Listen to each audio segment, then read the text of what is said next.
James Morrison's here, everybody. A little round of applause. I nearly clapped myself then. You should go for it. There's only 4 of us in it. Yeah, here he is, James Morrison. How are you? Yeah, good. I'm good at that. This is the first time we've ever met you.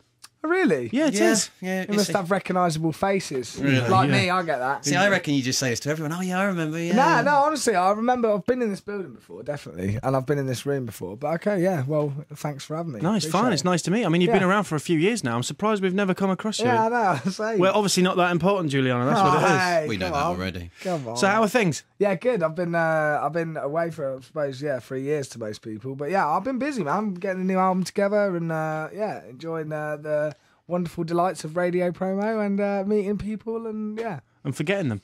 Hey, come on, that's not fair. No, I'm good with faces. My name's kind of, I'm bad with names. I'm really bad with names. What's my name? I'm guessing it's Giuliano. Oh, Giuliano, brilliant. Giuliano. You got the He's got the foreign Italian, look about the it, Giuliano look about me. Yeah. Do you know the thing? Like, you say that you haven't been around for a while, but you're only 26, isn't it? I'm 27 now. You're 27 now. Not that it makes that much difference, but yeah. Because the thing about that... Let's get that out of the way. Hey, whoa. I can't see. What's he kicking off? Nearly went into drink. There's a No micro... wonder he hasn't interviewed with us before. You're going to start kicking off like that little show we strop. You get that on film as well. I can see there's a microphone in there. You've had your hair shaved off. You think you're all right? What are you doing? I am. I'll take you out. We'll see that. Lunch. But I was... I was reading about you and like you had your daughter, age 23, I'm guessing, around. Yeah, that? that's right. Yeah. That seems incredibly young to me. Yeah, it was. Was it scary? Yeah, really scary. Yeah. Well, my album came out same time as my daughter was born, so yeah, I was kind of away pretty much. I kind of escaped a lot of the hard work, I suppose, but got all of the grief, definitely. Yeah. Well, do you time releasing an album every time it comes to one of those awkward points in a child's life? I try to. Yeah, teenage years. I've got 2 albums coming out. Paul, when's the tour coming? When's the tour? Get me out on tour. Because neither of us, Giuliano and I, we're not parents. We're 31, and I think we're both getting to the stage where we've sort of had conversations where I quite like the idea, maybe now. Yeah. But at 23, no way. No, it's weird. I mean, it was the last thing that I ever kind of thought that I would want. Not that I wouldn't ever want the kid, but I just thought at that time I really felt like I wouldn't have. Yeah, I didn't want it to happen really, but once I got it into my head and kind of thought it's like worse things have happened. Yeah. Well, without getting into the sort of like your family planning issues, was it not planned? There wasn't any planning. There was no planning issues. It was just, I think, one drunken night, kind of, she got pregnant and out of the blue. Romantic then? It was well romantic. Go on. I remember it was a good one. I think that's how you know your missus is pregnant. You're like, well, we had a good one. Yeah, but I think, I've completely forgotten what we were talking about. But yeah, I think, it's hard work, but at the same time, it's been the best thing that's ever happened to me. So what goes through your head? You're 23 years old. You've had an album out, so you've got quite a bit of success, I'm guessing, by this point. Yeah, I was doing all right, yeah. Does the money start coming in at that point? Yeah, but I was spending it all on everyone else still. I mean, I bought a lot of, few houses for my family and stuff, so... it's only now that I've moved into a nice place. Now that I've sorted all my family out and they're all sweet. Right, this is my area, property. So tell me about your nice place. What have you got? Well, I did have a little semi-detached place in Hove, where I'm living in Gloucestershire now. So I'm in the country. Got a nice little old school 1900s. Country manor. That's what I've just got. Well, not a country manor. Mine's more of a garage. But have you got chickens and stuff? Not yet. Are you going to get chickens? I'm planning on getting chickens. If James Morrison's getting chickens, I'm getting chickens. Yeah, man, live off the land and all that. Exactly. That's what I'm into. Did you know that hens can lay eggs, but without the cockerel? Really? Yeah, I only learnt that recently. I didn't realise that you need the cockerel to make an actual mother chicken. Yeah, that's right. But the egg comes out no matter what. That's it. I think. I thought that was quite obvious, but yeah. I don't know much about chickens, to be honest. I'm not up on my chicken talk. Yeah, no, have you done a lot of promo work? The funky chicken, I like it. Yeah.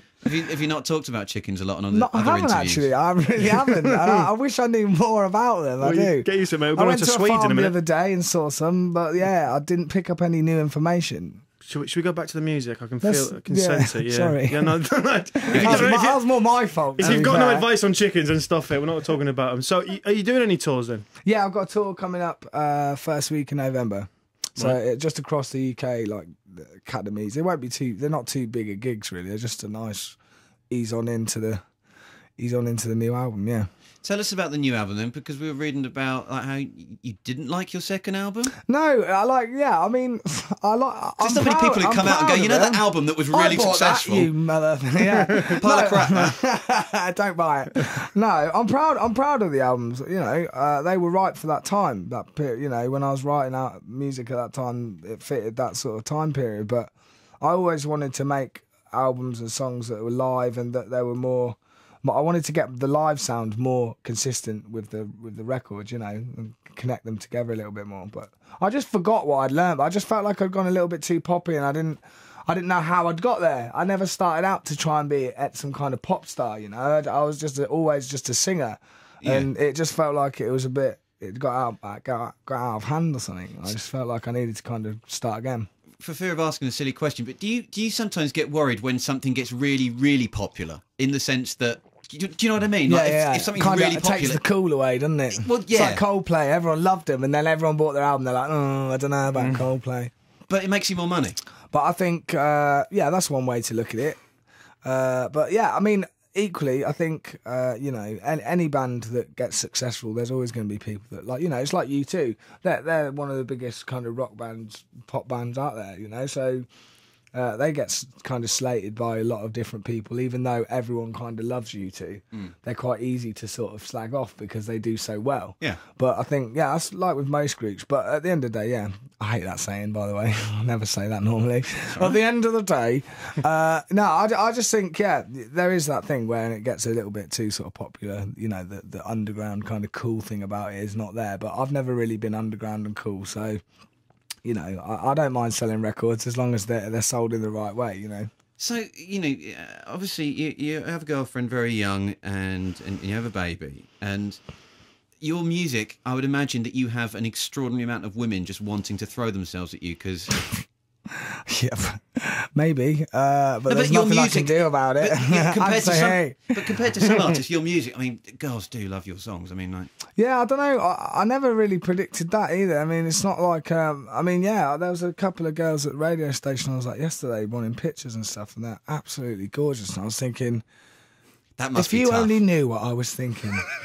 If you only knew, at school I'd be like gagging to have a picture of someone like that, and they would normally look at me like, you know, not have one with me. But it's weird. It's weird. It's a weird position to be in because you kind of know that it's not really real, but at the same time they like you, so it is weird. It's kind of real, but it's not. But I just I don't take it too seriously, and that helps. I can't help but think you took yourself off the market too early, though. Do you know what I mean? There is that. But, you know, hey, life's life, and I've got a beautiful daughter and a beautiful relationship family, advice with Giuliano, everybody. You know. Wow. It's a brave decision, I think, for a young man to make, to say, look, you know what, I'm gonna behave. Yeah, well, she had something about her, man. I had to take her up on. She's beautiful. I feel like we should play some love music underneath. Have we got anything? Let's get it on. No, obviously you want to. Don't sing to me, otherwise I might want you. So this is your third album. So you were happy with the second, but I just felt like it was. I just didn't feel like I was given enough time. Do you feel there's more pressure every time you do an album? The next one. You must be like, oh, I did on the second. I mean, because the first album to me was like, you know, I didn't expect it to be that successful, and I just thought hopefully people will get to know me slowly. And the first one kind of blew up, and then I felt like I had to repeat it, you know, and the pressure of repeating it and having to have the success and not having the option to fail just makes it harder to kind of do what you want to do, you know. But I got through it, and I've written some songs. You know, there's some songs on the second album that I still really like, and I'm really, you know, I feel proud of still. You know, but at the same time, this album is definitely the one that I wanted to make then, but just didn't know how to go about doing it. You know, I was working with a lot of different producers on the second album, so it was more of a job to kind of pull all the songs together and make it an album. Whereas this one had a lot of the ideas in my head before I even made the album, and what I wanted it to sound like and what I wanted it to sort of be, really. Do you find it harder to find things to write about as well? I remember Noel Gallagher saying that he did that first album, which was just epic, and he sort of thought, well, I've just put my life on that. what do I write about next? You know, I don't think it's like that, really. I mean, yeah, I mean, you write about things in your life, but if there's a better way of saying it than you've said it already, then, you know, I don't feel like you shouldn't not go there again, you know. I've definitely written a lot of songs about relationships. I'm all right on relationship songs, I think. Yeah, you do all right. But in terms of, I just wanted to write it more about life in general, and it to feel like, it's like one of those albums where it's, you know, if you don't learn anything, then you'll just like the music, you know. Is it going to be a drastic difference to the last one? Because if you're a James Morrison fan, you get the third album, you put it in something jungle and techno, you're who like, the hell's this what's guy? going on? Yeah. No, it's not so different that you'll be like, who the hell's this? It doesn't sound like James Morrison, but if you like the first two records, you're going to love it, I think. But at the same time, if you're not a fan and it is different, you might still not like me, but you might like it. It's definitely a lot more. It's darker. It's a darker sounding record than my other two records. Where's that come from? The darkness, just the pit of my stomach, man.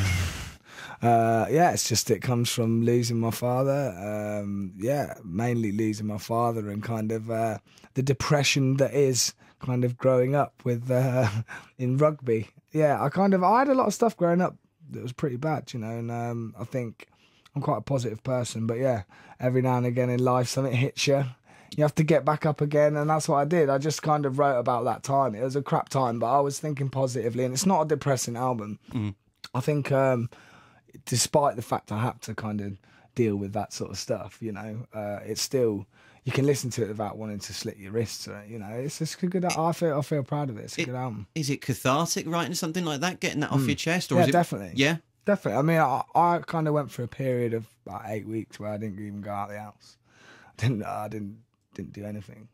I kind of lost the will to kind of carry on. But this album is the thing that sort of sorted me out, really, and made me deal with it. So yeah, I'm ready to go out on the road and play the songs. And yeah, I lost my dad, and it's always going to be hard for anyone who loses someone. But the good thing is that hopefully, you know, there'll be people that will be able to relate to it. And it's not been exactly the most happiest year for news and stuff like that. But at the same time, I think that, you know, there's a gap for music at the moment, for real music, and Adele and I was just about a to lot say, of other artists are doing really, really well at the moment, from, you know, just writing good songs and well, people just buy into singing it it from the heart, man. It's just but even you listen to Adele stuff, whether you're into it or not, it's her. It's real. Yeah, you know, she's a great voice. Yeah, I think Rolling in Deep's wicked.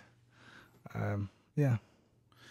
Wow. Sorry, guys, that was too deep for today. I enjoyed that. That's all right. It's interesting to hear someone goes talk real honestly. down and then way. No, it's nice to hear someone talk The roller honestly. coaster of life. No, mate, we appreciate you talking about it. I know it's probably difficult. Yeah, it must be really hard talking about that stuff. Well, listen, James, thank you very much for coming in this morning. Thanks for having me. And we'll leave on a high. We'll play some Jedward. Yes. No, we'll play a new single. But, mate, thanks very much for coming in. Thanks for having me. Yeah, cheers. James Morrison, everybody.